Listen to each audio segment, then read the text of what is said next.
ইসলাম প্রথম যুগে তার নাম ছিল আব্দুস শামস, মানে সূর্যের গোলা। ইসলাম গ্রহণের পরে আল্লাহ রাসূল সাল্লাল্লাহু আলাইহি সাল্লাম তার নাম রাখেন আব্দুর রহমান। এই সাহাবী আবু হুরায়রা নামটি কিভাবে হলো? আবু হুরায়রা মানে বিড়ালের নাম। বিড়াল ছানাকে খুব ভালোবাসত। বন্ধু বান্ধব আবু হুরায়রা বলতো, আল্লাহ রাসূল একবার বা দুইবার আদর করে তাকে আবু হুরায়রা বলেছিলেন। তখন থেকে সাহাবীর নামকরণ করা হয় আবু হুরায়রা।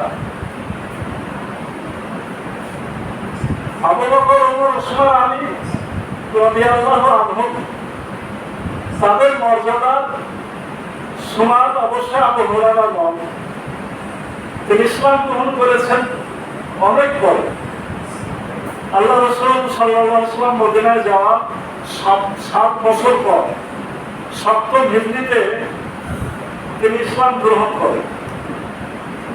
তবে ইসলাম গ্রহণের পর তিনি পারতপক্ষে একটা দিনও রাসূলুল্লাহর কাছ থেকে দূরে থাকেন নাই। খেতে পায় না হয় মাথা, যতই কষ্ট হোক না কেন মদিনার মসজিদের পেট খাওয়া দিয়ে শুয়ে থাকতেন। রাসূল সাল্লাল্লাহু আলাইহি সাল্লাম কোনো খাবারের ব্যবস্থা করলে খেতে পেতেন, না হলে খেতে পেতেন না। আবু হুরায়রা রাদিয়াল্লাহু আনহু জীবনেতে এটাও পাওয়া যায়, ক্ষুধার জ্বালায় তিনি মাঝে মাঝে অজ্ঞান হয়ে পড়ে যেতেন। লোকেরা মনে করত যে তার মনে মৃগী রোগ আছে, ঘাড়ের উপরে পা তুলে দিত, জুতা শোকায় দিল। তিনি পরবর্তীকালে যখন ধনী হয়েছিলেন তখন বর্ণনাগুলো করেছিলেন যে আমি আসলে ক্ষুধার্ত হওয়ার কারণে এভাবে সেন্সলেস হয়ে পড়ে যেতাম। এই বিষয়ে একটা মজার ঘটনা আছে। একদিন আল্লাহ রাসূল সাল্লাল্লাহু আলাইহি ওয়াসাল্লাম খেয়াল করলেন যে তার চেহারাতে মারাত্মক ক্ষুধার ছাপ। আল্লাহ রাসূল বললেন, আবু হুরায়রা চলো বাড়ি চলো। আল্লাহ রাসূল বাড়িতে নিয়ে গেলেন, জিজ্ঞাসা করলেন বাড়িতে খাদ্য কিছু আছে? বাড়ির ভিতর থেকে আওয়াজ এলো, এক বাটি দুধ আছে, এক পেয়ালা দুধ আছে। দুধটা নিয়ে আসা হলো।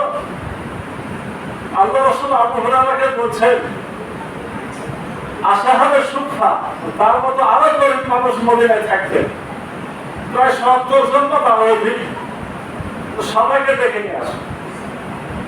আবু হুরায়রার মনটা একটু খারাপ হয়ে হলো, এক বাটি দুধ আমি একটু খাইতে এত লোককে ডাকলো। তাও সমস্যাটা কি হলো? আল্লাহ রাসূল বলছেন আবু হুরায়রা ওদেরকে খেতে দাও, আগে তাকে খেতে দিল না। ওই পেয়ালা দুধের মুক্তি এনে সবাই দুধ খেতে লাগে, দুধ খেতেই থাকলো, দুধ কিন্তু এতটুকু করলো না। সর্বশেষ আল্লাহ রাসূল হাসছেন আবু হুরায়রাকে দেখে। আবু হুরায়রা এখন দুনিয়ার আলী, এখন দুনিয়ার আলী, তুমি খাও। আবু হুরায়রা রাদিয়াল্লাহু আনহু একবার দুধ খেলেন, পেয়ালাটা খারাপ করে যাচ্ছেন। আল্লাহ রাসূল বলছেন আবার খাও, আবার খেলেন, আবার খারাপ করে আল্লাহ রাসূল বলছেন যে আবু হুরায়রা আবার খাও। মানে তার পেটে কোনো জায়গা আল্লাহ রাসূল বাকি রাখলেন। তারপরে বললেন যে এবার আমাকে দাও।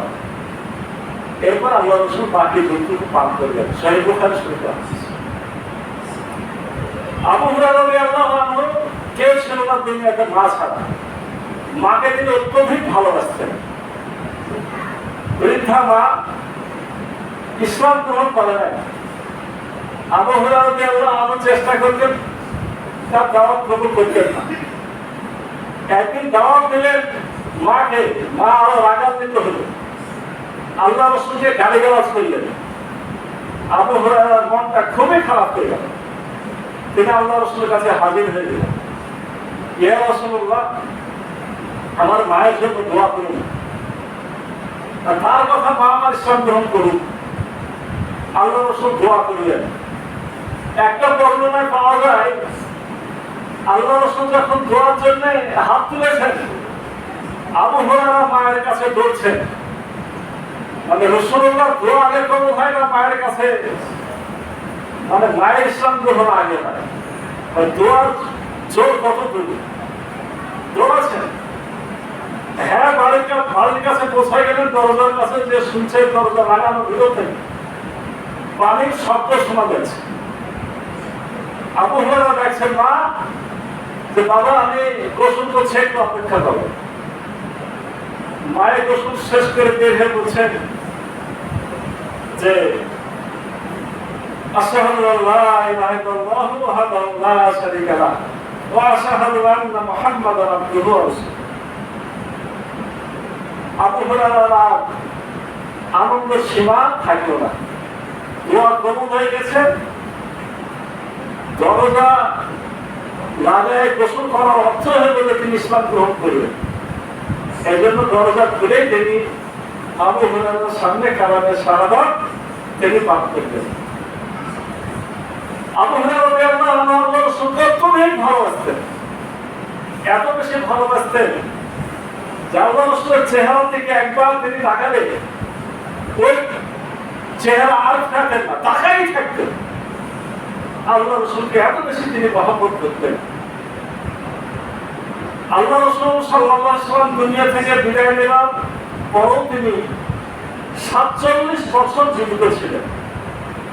তার কঠোর সাধনা ছিল জ্ঞান অন্বেষণের জন্য। এই বিষয়ে বর্ণনা পাওয়া যায়, আল্লাহ রাসূল তার জন্য দোয়াও করেছিলেন। বড় বড় সাহাবে কেরাম হাদিস বর্ণনা করেছেন খুবই অল্প। এই সাহাবী মাত্র ৪ বছর আল্লাহ রাসূলের সাথে ছিলেন, তাতে তার বর্ণিত হাদিসের সংখ্যা ৫,৩৭৪টি। তার সমান হাদিস বর্ণনাকারী আর কোন সাহাবী নাই। আবু হুরায়রা আমাদের বিষয়ে নিজেই বলছেন, মুহাজিরেরা মক্কা থেকে আসা সাহাবীরা ব্যবসা বাণিজ্যে ব্যস্ত থাকতো, আর আনসারী সাহাবীরা জমি জায়গাতে ব্যস্ত থাকতো, কিন্তু আমি আবু হুরায়রা সবসময় রাসূলুল্লাহ সাল্লাল্লাহু আলাইহি ওয়াসাল্লামের কাছেই থাকতাম। এই সাহাবী অনেকদিন বেঁচে থাকার কারণে পরবর্তীকালে ইসলামের অনেক বড় বড় খেদমত করেছেন। বিশেষভাবে হযরত ওমর ইবনে খাত্তাব রাদিয়াল্লাহু আনহু জামানায় তিনি বাহরাইনের শাসক নিযুক্ত হয়েছিলেন। মনে করেন যে আমাদের দেশের মতো একটা দেশে তিনি শাসক ছিলেন, যে আবু হুরায়রা খেতে পেতেন না, পরবর্তীকালে তিনি বাদশাহ হয়েছেন। তবে কোন সমাজে তিনি ইসলামের ব্যাপারে তিনি যে গরিব ছিলেন, দুঃখী ছিলেন, এই কথাটা কোনোদিন ভুলতেন না। একদিন আবু হুরায়রা রাদিয়াল্লাহু আনহু রেশমি রুমাল দিয়ে নাক মুছছেন, রেশমি রুমাল দিয়ে নাক মুছছেন, আর বলছেন আবু হুরায়রা তুমি সে আবু হুরায়রা না, তোর এরকম এরকম অবস্থা ছিল। এগুলো তিনি কাঁদতে লাগলেন। আর তিনি বলতে থাকলেন যে কতজন ইসলামের কারণে ফল ভোগ না করেই দুনিয়া থেকে বিদায় নিয়েছেন, সুখ দেখতে পান নাই, আর আমি আবু হুরায়রা সুখ ভোগ করছি, না জানি এর কারণে আমার আমলগুলো বাদ করে যায়। এইভাবে তিনি খুব ভীত সন্ত্রস্ত থাকতেন। তিনি মদিনার গভর্নর হয়েছিলেন। মারওয়ানি হাকিমের সময় তিনি এক সময় মদিনার গভর্নর হয়েছিলেন। তিনি যখন নিজের বিছানাগত অন্তিম শয্যায়, তখন তিনি কাঁদছেন। অন্য সাহাবে কেরাম তাকে বলছেন যে হ্যাঁ হুরায়রা আপনি কাঁদছেন কেন? আল্লাহ রাসূল আপনার জন্য দোয়া করেছেন, আপনি ইসলামের খেদমত করেছেন, আল্লাহ রাসূল বিদায়ের পর ৪৭ বছর বেঁচে থেকে আপনি হাজারো হাজার হাদিস বর্ণনা করেছেন।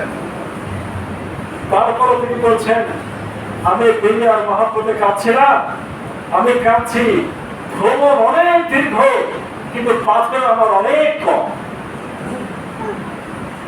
মানে আমাদের যে জায়গায় যাচ্ছি এখানে বহু বছর থাকতে হবে, আমার সম্বল তো খুবই কম। আমরা ৩ পয়সার জ্ঞান হাসিল করে ৩ পয়সার মুরগি হয়ে মনে করে অনেক কিছু জেনে ফেলেছি। এত বড় সাহেব বলছেন যে আমার সম্বল কম। আবু হুরায়রা রাদিয়াল্লাহু আনহু ৭৮ বছর বয়সে ইন্তেকাল করেছেন এবং ওয়ালিদ ইবনে আবু সুফিয়ান ওয়ালিদ ইবনে উবাই আবু সুফিয়ান নামাজে ইমামতি করেছিলেন আর বাকিও দরকার আমাদের দেশের ভাষায় জান্নাতুল বাকিতে তাকে দাফন করা হয়েছে।